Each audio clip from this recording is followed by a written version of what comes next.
আশা করছি লেখা শেষ। বলবো, মনোযোগ দিবেন। আমরা আবরণী টিস্যুর প্রকারভেদ নিয়ে কথা বলছিলাম। ভিত্তি পর্দার উপর সজ্জার ভিত্তিতে আবরণী টিস্যু আরো 3 প্রকার। ভিত্তি পর্দার উপর সজ্জার ভিত্তিতে আবরণী টিস্যু আরো 3 প্রকার। ভিত্তি পর্দা মানে আমি বললাম যে মাংসপেশির যে স্তর থাকে তাকে ভিত্তি পর্দা বলা যায়। মাংসপেশির যে স্তর থাকে তাকে ভিত্তি পর্দা বলা যায়। যেমন ধরো আমাদের মাংসপেশির যে স্তরটা রয়েছে সেটাকে আমি ভিত্তি পর্দা বলতে পারি। ভিত্তি পর্দার উপর আবরণী টিস্যুর স্তর থাকলে সেই স্তর কয়টা আছে, আবরণী টিস্যুর কয়টা স্তর আছে সেটার ভিত্তিতে আবরণী টিস্যু 3 প্রকার। কোন কোন ক্ষেত্রে দেখা যায় ভিত্তি পর্দার উপর একটা স্তর আছে। ভিত্তি পর্দার উপর আবরণী টিস্যুর কোষগুলো একটা স্তরে সজ্জিত থাকলে তাকে বলা হয় সাধারণ আবরণী টিস্যু বা সিম্পল আবরণী টিস্যু। কিন্তু ভিত্তি পর্দা বা মাংসের উপর যদি অনেকগুলো স্তর থাকে, আবরণী টিস্যুর অনেকগুলো স্তর থাকে, তখন তাকে বলা হয় স্ট্রাটিফাইড বা স্তরীভূত আবরণী টিস্যু।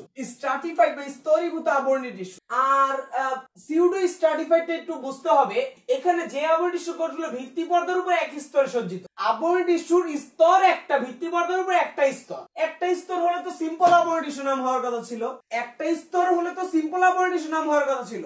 একটা স্তর হলে তো সিম্পল আবরণী টিস্যু নাম হওয়ার কথা ছিল, কিন্তু এটা কি স্তরীভূত বা স্ট্রাটিফাইড নাম দেওয়া হলো কেন? এখন একটু বোঝার চেষ্টা করো। ভিত্তি পর্দার উপর আবরণী টিস্যুর স্তর হচ্ছে একটা, দেখো একটা স্তর, দেখো একটা স্তর, কিন্তু এই স্তরগুলা বিভিন্ন উচ্চতার, কোনটা ছোট কোনটা বড়, কোনটা ছোট কোনটা বড়, বিভিন্ন উচ্চতার হওয়ায় বিজ্ঞানীরা মনে করেছিল, দেখে মনে হচ্ছিল যে এখানে মনে হয় অনেকগুলো স্তর আছে। আবরণী টিস্যুর স্তর একটা, কিন্তু উচ্চতা ছোট বড় হওয়ার কারণে দেখে স্তরীভূত মনে হয়। তাহলে আসলে একই স্তর, কিন্তু দেখে মনে হয় অনেক স্তর। আসলে একই স্তর, আসলে একটাই স্তর, কিন্তু বিভিন্ন উচ্চতার হওয়ার মনে হয় একাধিক স্তর। তাই একে বলা হচ্ছে স্তরীভূত বা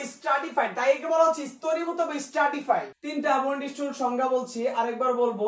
ভিত্তি পর্দার উপর আবরণী টিস্যুর কোষগুলো যদি একই স্তরে সাজানো থাকে তাকে বলা হচ্ছে সাধারণ আবরণী টিস্যু বা সিম্পল এপিথেলিয়াল টিস্যু। ভিত্তি পর্দার উপর যদি অনেকগুলো স্তর থাকে তখন তাকে বলা হয় স্ট্রাটিফাইড বা স্তরীভূত আবরণী টিস্যু। আর ভিত্তি পর্দার উপর আছে আসলে একটা স্তর, কিন্তু স্তরগুলা ছোট বড় অনেক উচ্চতার হওয়ায় দেখে মনে হয় অনেকগুলো স্তর, মানে মনে হয় অনেকগুলো স্তর, কিন্তু আসলে একটা স্তর। এই জন্য এটাকে বলা হয় সিউডো স্ট্রাটিফাইড। সিউডো মানে হচ্ছে মিথ্যা বা নকল। মিথ্যা বা নকল। আসলে নকল স্ট্রাটিফাইড, আসলে স্ট্রাটিফাইড না, কিন্তু বিজ্ঞানী দেখে মনে হয় স্তরীভূত, দেখতে স্তরীভূত মনে হয়, দেখতে মনে হয় অনেকগুলো স্তর, কিন্তু আসলে স্তর একটা। উদাহরণগুলো শিখতে হবে। সাধারণ আবরণী টিস্যু থাকে হচ্ছে বৃক্কের বোমেন্স ক্যাপসুলে, বৃক্কের সংগ্রাহী নালিকায় এবং অন্ত্রপ্রাচীরে। দেখো একটু আগে যেই প্রকারভেদটা বলেছি সেই প্রকারভেদ তিনটার যা উদাহরণ দিয়েছি সব উদাহরণগুলা কাজ করতেছে সাধারণ আবরণী টিস্যুর মধ্যে। একটু আগে যে প্রকারভেদটা শিখেছি আবরণী কলা, সেটার সবগুলো উদাহরণ আমি লিখে দিয়েছি সাধারণ আবরণী টিস্যুতে। মানে এর আগের প্রকারভেদের সকল উদাহরণ হচ্ছে সাধারণ আবরণী টিস্যু। বৃক্কের বোমেন্স ক্যাপসুল, সংগ্রাহী নালী, অন্ত্রপ্রাচীর সবগুলাই সাধারণ আবরণী টিস্যুতে থাকে। স্ট্রাটিফাইড বা স্তরীভূত আবরণী টিস্যু সম্পর্কে বিশেষ কিছু কথা। মেরুদণ্ডী প্রাণীদের ত্বকে থাকে এই আবরণী টিস্যু। এমন স্ট্রাটিফাইড আবরণী টিস্যু আছে যার আবরণ মিনিটের মধ্যে পাল্টে যেতে পারে। মানে আবরণী টিস্যুতে স্তরটা ফিক্সড না। কোন ক্ষেত্রে দেখা যায় আবরণ আছে 4টা, আবার কিছুক্ষণ পরে দেখা যায় 7-8টা স্তর। মানে স্ট্রাটিফাইড আবরণী টিস্যুতে স্তর বাড়তে পারে কমতে পারে বলে এটাকে বলা হয় ট্রানজিশনাল আবরণী। ট্রানজিশনাল মানে হচ্ছে পরিবর্তনশীল আবরণী। মানে কখনো আবরণ 4টা স্তর, কখনো আবরণে হচ্ছে 7-8টা স্তর। তাই স্ট্রাটিফাইড আবরণে অনেকগুলো স্তর থাকে বলে স্তরীভূত। আবরণ চেঞ্জ হতে পারে, কখনো 4টা কখনো 7-8টা এরকম হয়ে যেতে পারে, এজন্য ট্রানজিশনাল বা পরিবর্তনশীল আবরণী। যৌগিক আবরণী টিস্যু মানে অনেক স্তর থাকে বলে যৌগিক আবরণী টিস্যু বলা যায়। আর সিউডো স্ট্রাটিফাইড আবরণী টিস্যু থাকে আমাদের ট্রাকিয়া বা শ্বাসনালীতে। আমি আলোচনা করছি ভিত্তি পর্দা বা মাংসের উপর। ভিত্তি পর্দা হচ্ছে যার উপরে আমাদের আবরণী টিস্যুটা আছে। ভিত্তি পর্দা বা মাংসের উপর আবরণী টিস্যু স্তর কয়টা?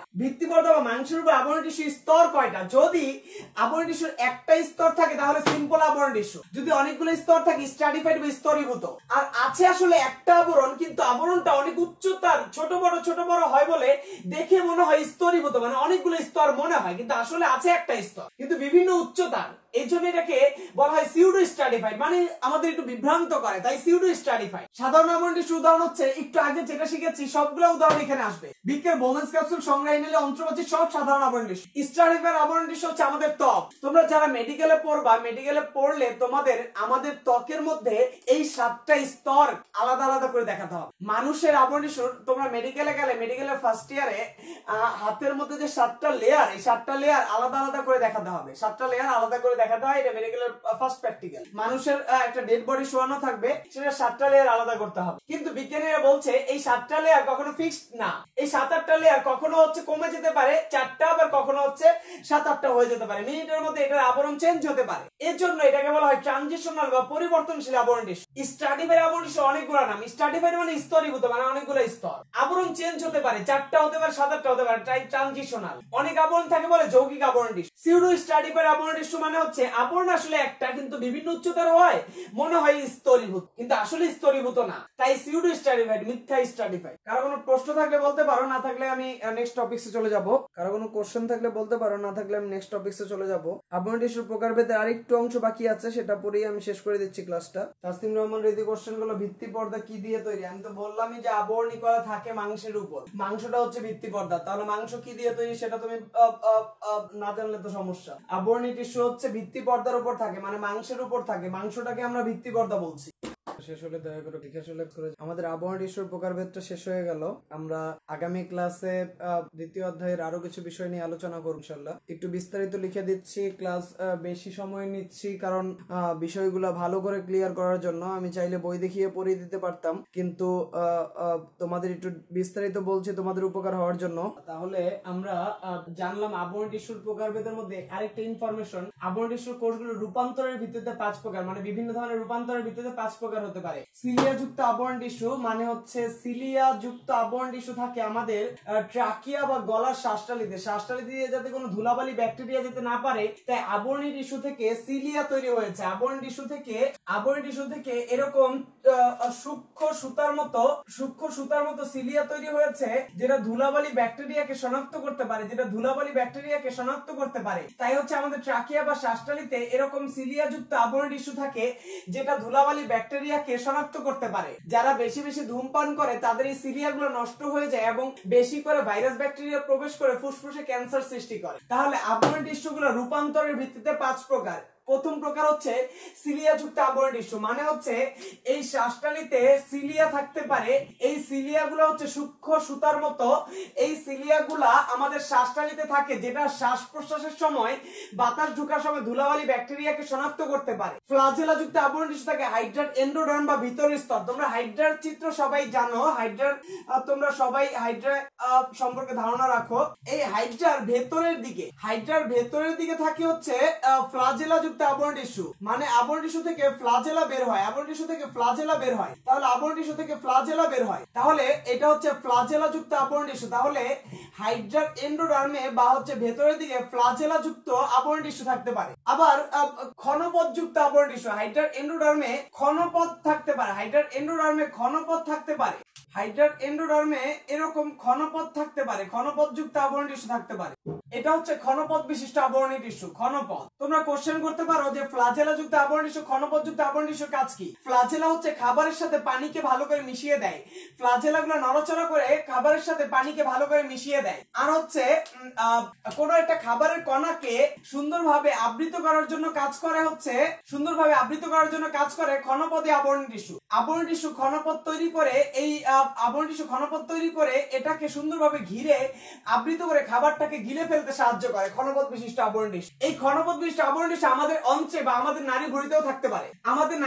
ক্ষণপথ বিশিষ্ট আবরণ টিস্যু থাকতে পারে, যেটা খাবারের কণাকে শুষে নেয়। জননাঙ্গের আবরণ টিস্যু, আমাদের প্রজননাঙ্গ হচ্ছে শুক্রাশয় আর ডিম্বাশয়। শুক্রাশয়ের আবরণ টিস্যু থেকে শুক্রাণু তৈরি হয়, ডিম্বাশয়ের আবরণ টিস্যু থেকে ডিম্বাণু তৈরি হয়। তোমাদেরকে পরীক্ষায় একটা গুরুত্বপূর্ণ কোশ্চেন আসে, শুক্রাণু ডিম্বাণু তৈরি হয় কোন টিস্যু থেকে, আবরণী কলা, যোজক কলা, পেশি কলা, স্নায়ু কলা, আবরণী কলা থেকে হচ্ছে শুক্রাণু নির্মাণ তৈরি হয়। তাহলে প্রজাতির ধারা অক্ষুণ্ণ রেখে সন্তান উৎপাদনের ধারা অক্ষুণ্ণ রাখতে সহায়তা করে আবরণী টিস্যু। তোমরা শিখেছো এনজাইম আর হরমোনের কথা। এনজাইম, হরমোন ইত্যাদি রস নিঃসরণ করে গ্রন্থি আবরণী টিস্যু। এনজাইম, হরমোন ইত্যাদি রস নিঃসরণ করে গ্রন্থি আবরণী টিস্যু। এই যে আমরা আজকে আবরণী টিস্যুর ব্যাখ্যা শিখলাম, এ থেকে কি বোঝা যায়? বোঝা যায় আবরণী টিস্যু যে কোনো অঙ্গের ভিতরে বাইরে আবরণটা তৈরি করতে পারে। আবরণী টিস্যু অনেক কাজ করে, রক্ষণ করে, ক্ষরণ করে, শোষণ করে, ব্যাপন, পরিবহন, গ্রন্থি থেকে রস নিঃসরণ করে, প্রজননে সহায়তা করে, অনেক কাজ করে। রূপান্তরের ভিত্তিতে আবরণী টিস্যু 5 প্রকার। সিলিয়া রূপান্তরিত হয়, আবরণী টিস্যু সিলিয়া তৈরি করেছে, যেটা ট্রাকিয়া বা শ্বাসনালীতে ধুলাবালি ব্যাকটেরিয়া শনাক্ত করে। হাইড্রার ভিতরে আবরণী টিস্যু থেকে ফ্লাজেলা তৈরি হয়েছে, যেটা খাবারের সাথে পানি মিশাতে সাহায্য করে। হাইড্রার ভেতরের দিকে এন্ডোডার্মে এরকম ঘনপথ তৈরি হয়েছে, যেটা খাবারকে গিলতে সহায়তা করে। আমাদের নারী ভুঁড়িতে এরকম ঘনপথ আছে, যেটা খাবারকে গিলে ফেলতে সহায়তা করে। প্রজনন অঙ্গে শুক্রাশয়, ডিম্বাশয়ে যে আবরণী টিস্যু আছে, সেখান থেকে শুক্রাণু নির্মাণ তৈরি হয়ে প্রজাতির ধারা অক্ষুণ্ণ রাখে। গ্রন্থি আবরণী টিস্যু বিভিন্ন রস নিঃসরণ করে, এনজাইম, হরমোন নিঃসরণ করে। তাহলে আবরণী টিস্যু যে কোনো অঙ্গের ভেতরে বাইরে আবরণ তৈরি করে, তাছাড়া অনেক কাজ করে আবরণী টিস্যু। তোমাদের কারো কোনো প্রশ্ন থাকলে বলতে পারো, না থাকলে আমি ক্লাসটা শেষ করে দিব। একটু বেশি সময় নিয়ে নোট করে আমি আলোচনা করছি, এর মানে তোমাদেরকে বিষয়গুলো ভালো করে ক্লিয়ার করতে যাচ্ছি আমি। কারো কোনো প্রশ্ন থাকলে অবশ্যই বলতে পারো। প্রশ্ন না থাকলে আজকের আলোচনা এতটুকুই শেষ করব। আশা করছি কারো কোনো সমস্যা নেই। মোসলে আহমেদ কোশ্চেন করলো যে স্ট্রাটিফাইড আবরণী টিস্যুর স্থিতিস্থাপকতা ধর্মের জন্য এর স্তর পরিবর্তন হয় কিনা। স্ট্রাটিফাইড আবরণী টিস্যুর স্থিতিস্থাপকতা ধর্ম কোত্থেকে পাইলা তুমি? স্ট্রাটিফাইড আবরণী টিস্যুর হচ্ছে স্তর পরিবর্তন হয়, সেটার কারণ হতে পারে যে উপরে হচ্ছে কিছু স্তরে ব্যাকটেরিয়া ভাইরাস আটকে জমে গেলে সেই স্তরগুলো তারা হচ্ছে ময়লা হিসেবে বের করে ফেলে দেয়, সেই স্তরগুলোকে হচ্ছে চেঞ্জ করে নতুন স্তর বানিয়ে নেয়। তাসলিম রহমান রীতি কোশ্চেনগুলো হাইড্রা খাবার খায় কিভাবে? হাইড্রা খাবার খায় কিভাবে সেটা তো হচ্ছে ক্লাস 8-এ শিখেছো, সেটা তো এখন বলার সময় না। যে কাজগুলো নিচে লিখেছি সাকিব আল সোয়াদ কোশ্চেনগুলো, সেগুলো কি সবগুলাই করে কিনা? এতক্ষণ কি বললাম যে এক একটা আবরণী টিস্যু এক এক ধরনের কাজ করে। 5টা এই নিচের সবগুলা কাজ তো একটা আবরণী টিস্যু করতে পারবে না, এক একটা আবরণী টিস্যু এই ধরনের কাজ করে থাকে। আশা করছি আর কারো কোনো প্রশ্ন নাই। তাহলে আজকে এতটুকুই থাকবে। সবাইকে আসসালামু আলাইকুম ওয়া রাহমাতুল্লাহ।